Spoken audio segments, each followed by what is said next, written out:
This is for public speaking.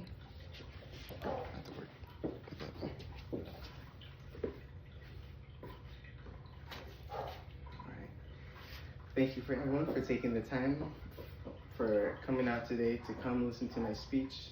My topic for you this evening is how can we allow ourselves to be more self-sufficient in these difficult times.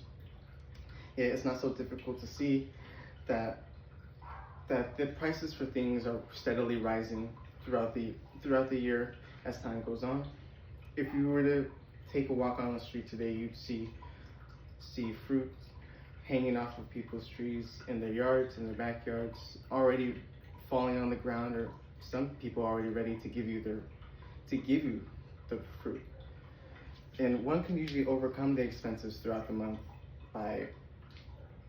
throughout the end of the month by still having to pay for these high prices for simple necessities that they could be getting from their backyard. And it's all the more reason to start a garden, to establish that security for your budget, and to add a more valuable resource to better resource to promote a healthier lifestyle, in which that can allow you to allow your community to take part in and share with your community. So is gardening inferior? An article by Ellen Moen, Self-Sufficiency in Urban Gardening, depicts the trend in which Sweden cultivates the idea of gardening, the presenting a future depicted as a utopia, or described as a utopia. And the article goes on more detail the article goes into more detail revolving around the roles of the community and how it features the focuses on the distribution between those families. Yet Sweden is mostly urban areas.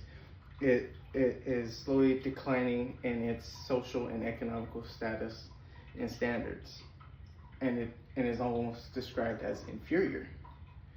The article expresses the necessity to allow ourselves to be reconnected with nature and to become more present in our community. And within those communities, these types of people are families, people who are just trying to make ends meet, people who are just handicapped by society. And so these funds, so it's more than just a trend. It's a crutch to help these people in society. And with the new administration takeover, the communities are soon going to be able to find more hardship as suspected funding is cut from food banks, and those are absolute necessities for these families who are struggling. The California Association is already pushing for extensive lengths to prevent further cutbacks that have already been drawn back for roads and for education. And even though it's not necessarily canceled, it's funding that's necessary for these families that need these items. So we need to juggle is a quote that was taken from the funding and food shares. And these funding and food shares rely on these streams that allow for these purchases between 20% to $20 million worth, and that distribution goes to these families for being able to have the seeds and being able to plant is an opportunity and a privilege that we take for granted.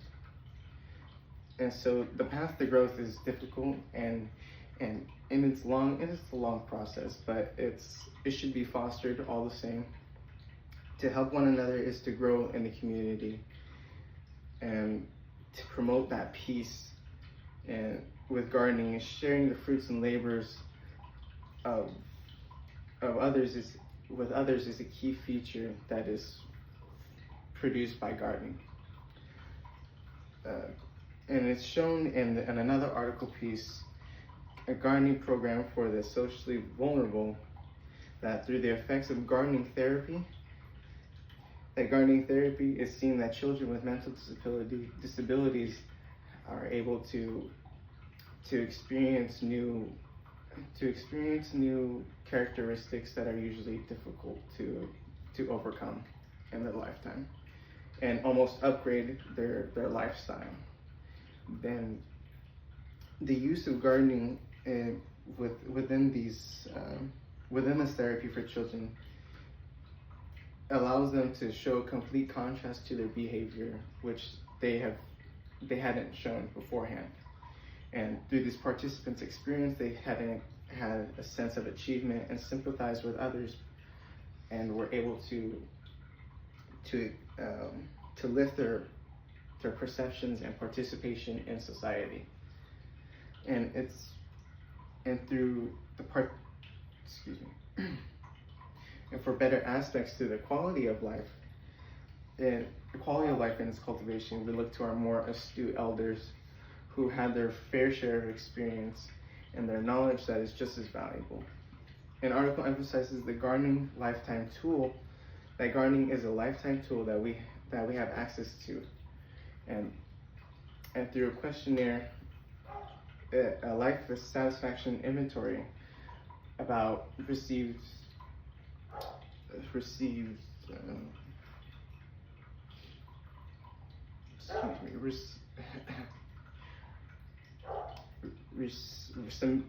received a submission of 20 invoices promoting a different kind of lifestyle. And even though it's tough to adhere to, since someone can be so ingrained in what they know as everyday life, communication can be severed by lack of initiative. And lastly, we make our way to Indonesia. Indonesia is faced with an aging population that is expecting to grow by 25% by 2050. The lifestyle in which older adults would care for and be valued has been diminished in the household and undermined. And older compatriots almost becoming more inferior, losing their interest in daily activities.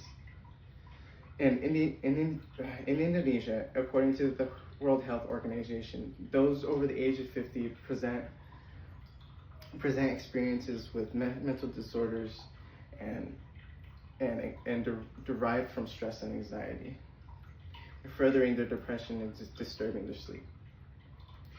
And the World Health Organization allows for those to become gardeners, or those in the field, those who want to improve their way of life. So gardening therapy has been a more effective mode of therapy for improving the well-being. And so in conclusion, the promotion of gardening is the ability to convey one's emotions through even though it's arduous, the benefits are rewarding, like the food that comes with planting, helping someone and being able to overcome those hardships, and establishing yourself in a community that helps benefit those around you. We can grow as a community and try to understand people better every day. So is gardening inferior? It becomes more apparent that starting a garden is going to be more of a necessity than what we're really ready for. Thank you.